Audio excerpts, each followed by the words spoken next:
To live in an old shack by the sea and breathe the sweet salt air. To live with the dawn and the dusk, the new moon and the full moon, the tides, the wind, and the rain. To surf and comb the beach and gather seashells and driftwood and know the thrill of loneliness and lose all sense of time and be free. The fall of 2015 was a very difficult one for Imre. In fact, that's such a radical understatement, I'm not even sure how to say it. It was at the end of October that Imre became an orphan.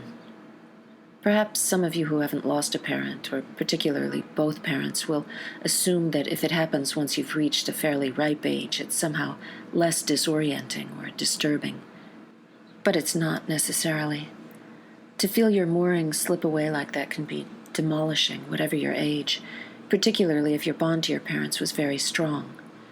If you've heard other parts of our story, you may recall that Imre's loss of his father a little over a decade ago plunged him into a state of sorrow from which it took him some time to emerge.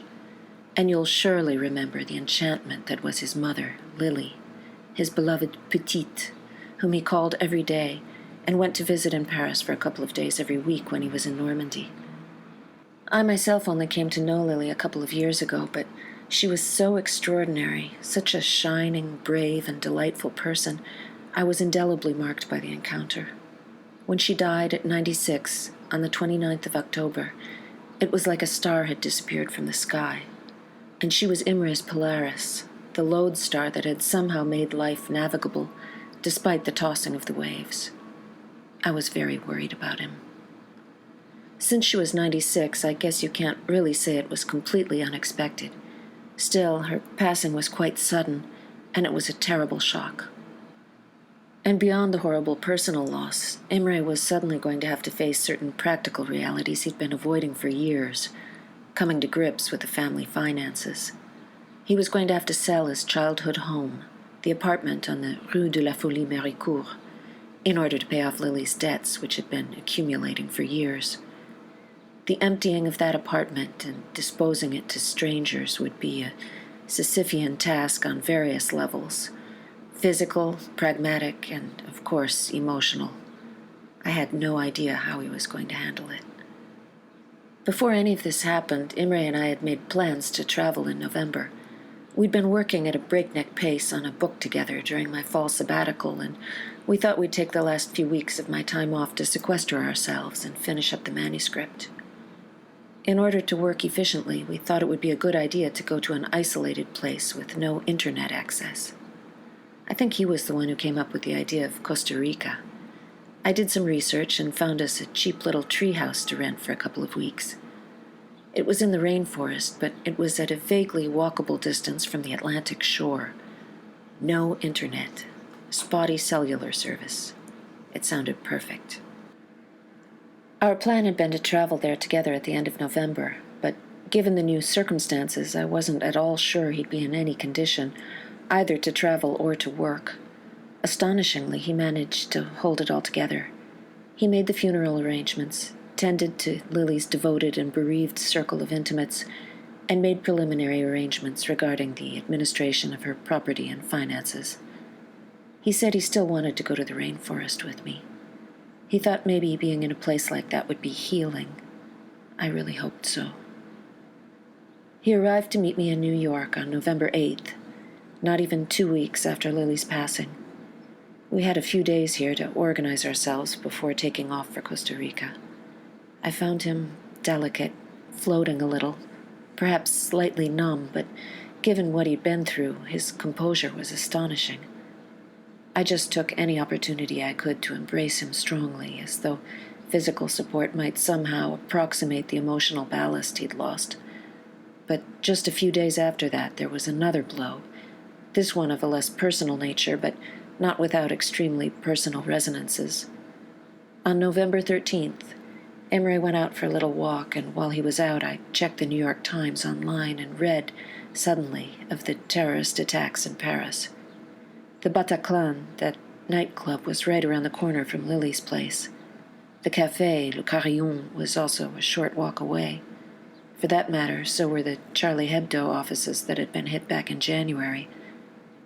It should go without saying that the many shocking acts of violence that have occurred in Cameroon, Nigeria, Yemen, Kenya, Turkey, Pakistan, Syria, Somalia, Chad, Iraq, Afghanistan, Egypt, and Indonesia are equally tragic and difficult to apprehend. But the compounding of Imre's intimate tragedy with horrific violence in precisely the blocks surrounding his childhood home seemed to cruelly magnify our sense of the dissolution of Imre's world. Well, what can one say? Was it better that he was far away? He felt helpless, but then again, what help could he be? We'd already made our plan to flee, at least for a moment, so-called civilization. We bundled up our minimal provisions and boarded the plane. We joked when we first came up with the idea for this trip that it would be our little Tarzan and Jane episode. Of course, when Imre makes a joke, I have a tendency to do some research. We all know the basic outline of the story, but I became curious about those characters, their literary origins, the plethora of their cinematic representations, and the various feminist and anti-colonial critiques of all of that. We watched the Johnny Weissmuller film and found it pretty horrific on a variety of levels, but we were surely playing out a kind of similar fantasy of escape.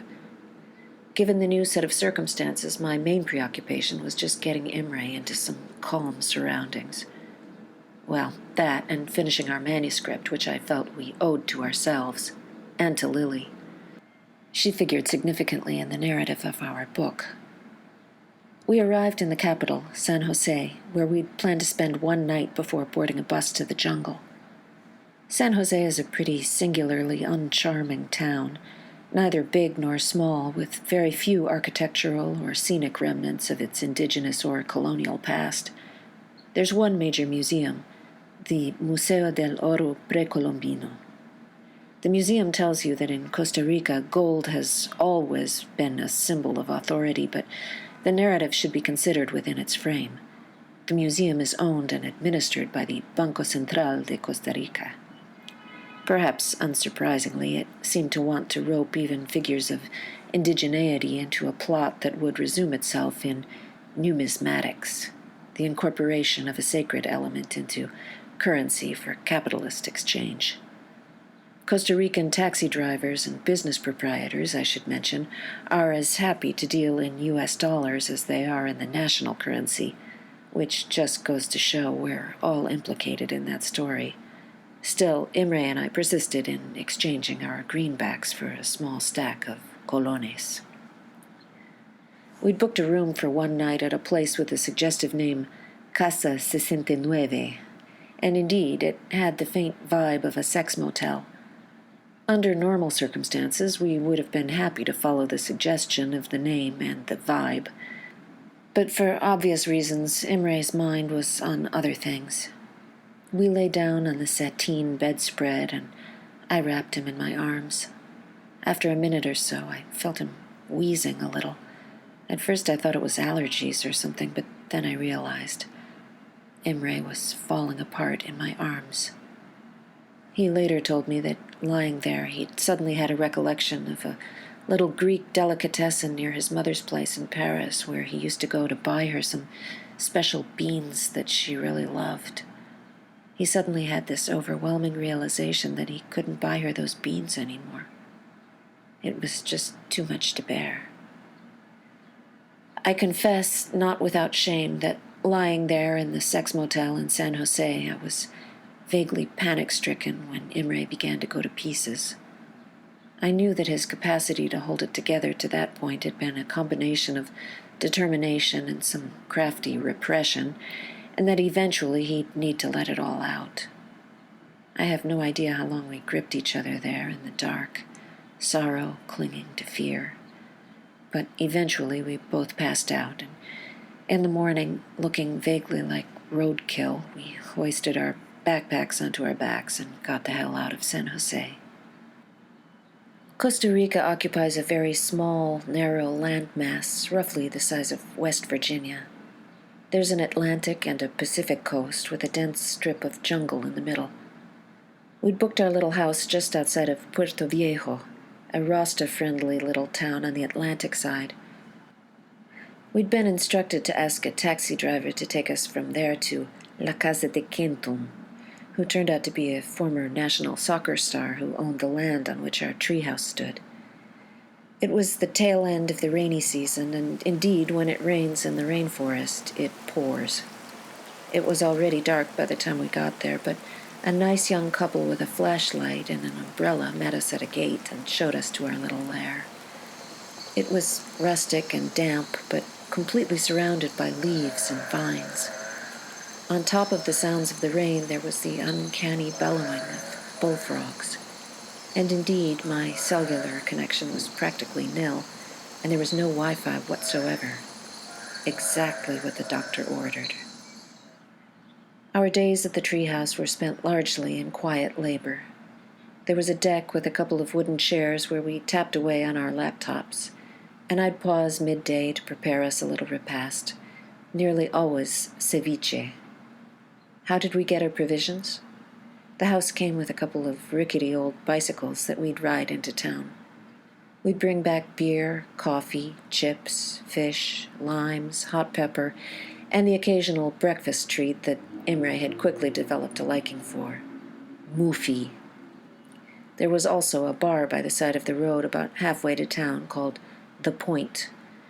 It was run by some U.S. expats, middle-aged hippies like us. They, in fact, did have Wi-Fi, so every couple of days we'd ride our rickety bikes there in the evening and have a margarita and take a quick peek at our email. Then we'd dash back home. Slowly but surely, Imre was pulling himself back together. We'd brought along our instruments, and during the days we'd practice a bit between our writing jags. That also seemed to help. One day, Imre told me that there was a song that had been running through his mind, so I asked him to sing it for me. My mommy is dead. He can't get through my head. Though it's been so many years, my mommy is dead. So much pain I can't even explain. I never showed my mommy is dead.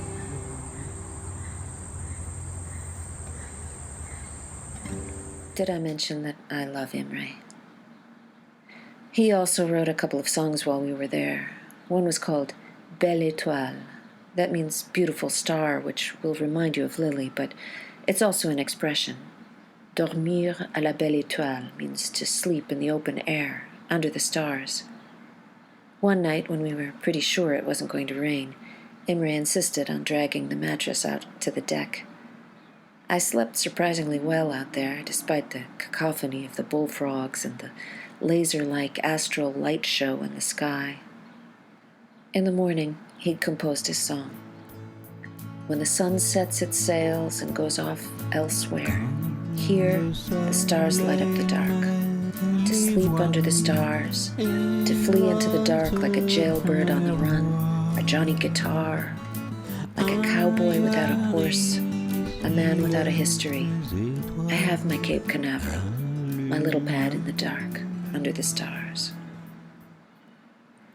He also insisted we take some nature walks during the day.